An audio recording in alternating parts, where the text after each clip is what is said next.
불가금 불가온이라는 말이 있다. 너무 가까이도 말고 너무 멀리하지도 말라는 말이다. 이는 고사에 나오는 말이다. 이와 비슷한 뜻으로 논어의 경의원지라는 말이 있는데 이는 상대방을 공경하듯 일정한 거리를 두라는 뜻이다. 우리는 날마다 많은 사람을 만난다. 직장 동료, 친구, 스승, 처음 보는 사람들과도 만나게 된다. 사람은 사람들과의 관계 속에서 살아가는 존재이다. 그러다 보니 관계를 잘하면 서로에게 도움이 되지만 소통이 불가하면 관계가 깨어지게 됨으로써 불협화음을 일으키게 된다. 특히 둘의 관계가 친밀하고 좋을 땐 간과 쓸개를 타줄 것처럼 굴다가도 이해관계가 얽히게 되면 하루아침에 원수로 변한다. 서로에 대해 너무도 잘 아는 까닭이다. 그래서 너무 가까이 하지 말고 적당히 거리를 두라는 말이다. 이와 반대로 너무 멀리하게 되면 서로에 대해 잘 알지 못함으로써 서먹하고 소원해진다. 따라서 좋은 관계를 유지하기 위해서는 이 평범한 진리를 마음에 새겨 실행에 옮겨야 한다. 싱싱하고 풋풋한 꽃은 가만히 있어도 벌들이 찾아온다. 그것은 꽃의 달콤한 향기 때문이다. 하지만 꽃이 시들어 신선함을 잃게 된다면 벌은 찾아오지 않는다. 신선함을 잃은 꽃은 더 이상 풋풋한 향기가 나지 않기 때문이다. 마찬가지로 덕망이 높은 사람, 즉 높은 품격과 인격을 갖춘 사람 주변엔 사람들이 몰린다. 품격은 사람의 향기와도 같아 그와 함께하는 것만으로도 자신이 살아가는데 큰 가르침과 도움이 되기 때문이다. 하지만 어느 순간 품격을 잃게 되면 비난의 화살을 퍼부으며 더 이상 그 주변에 얼씬도 하지 않는다. 이에 대해 영국의 극작가이자 시인인 윌리엄 셰익스피어는 이렇게 말했다. 꽃의 향기가 있듯이 사람에게도 품격이란 것이 있다. 그러나 꽃도 그 생명이 생생할 때에는 향기가 신선하듯이 사람도 마음이 닿지 못하면 품격을 보존하기 어렵다. 썩은 백합꽃은 잡초보다 오히려 그 냄새가 고약하다. 셰익스피어의 말에서 알 수 있듯 품격은 사람만이 갖출 수 있는 품성, 즉 향기이다.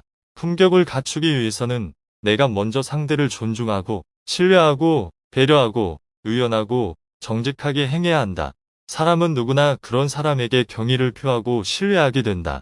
사람들에게 좋은 이미지를 심어주고 그로 인해 가치 있는 인생을 살고 싶다면 꽃과 같이 향기 있는 사람이 되어야 한다. 삶을 살아가면서 누군가에게 꼭 필요한 사람이 된다는 것은 자신은 물론 주변 사람들에게도 매우 은혜로운 일이다.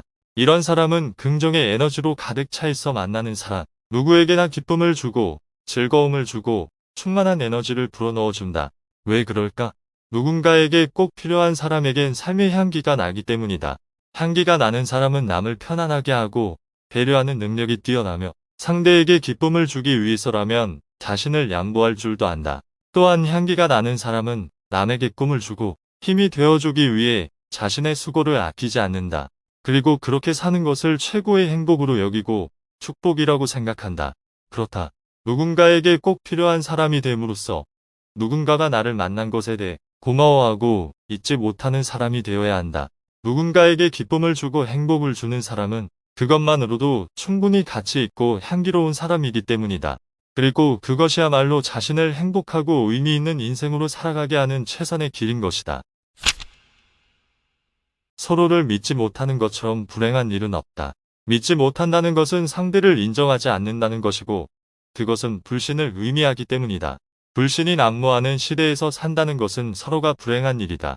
믿음을 보이지 않으면 상대도 그런 사람에게는 믿음을 주지 않는다. 그러다 보니 불신만 늘어가는 것이다. 믿음이 떠난 인간관계는 진정한 인간관계가 아니다. 또한 믿음이 떠난 사회 역시 진정한 사회가 아니다. 믿음을 갖는다는 것은 나를 내어주는 것이다. 그러기 위해서는 상대에게 나를 믿어도 좋다는 진정한 믿음을 보여주어야 한다. 바쁘게 살다 보면 그리운 친구도 고마운 사람도 보고 싶은 사람도 마음에는 있어도 만난다는 것은 쉽지 않다. 더구나 멀리 떨어져 있다면 더더욱 쉽지 않다. 그러다 보니 그리움만 저문 산처럼 깊어간다.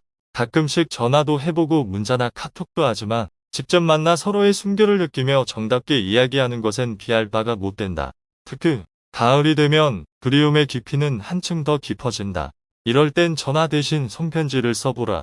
펜 끝에 내 체온을 담아 한 잔 잤어 내려가는 동안 그리운 친구나 고마운 사람, 보고픈 사람과의 지난 날들의 모습을 떠올려 보기도 하고 마치 곁에 있는 것처럼 가만히 입을 열어 이름을 불러보기도 하면서 자신의 마음을 정성껏 담아 써보라.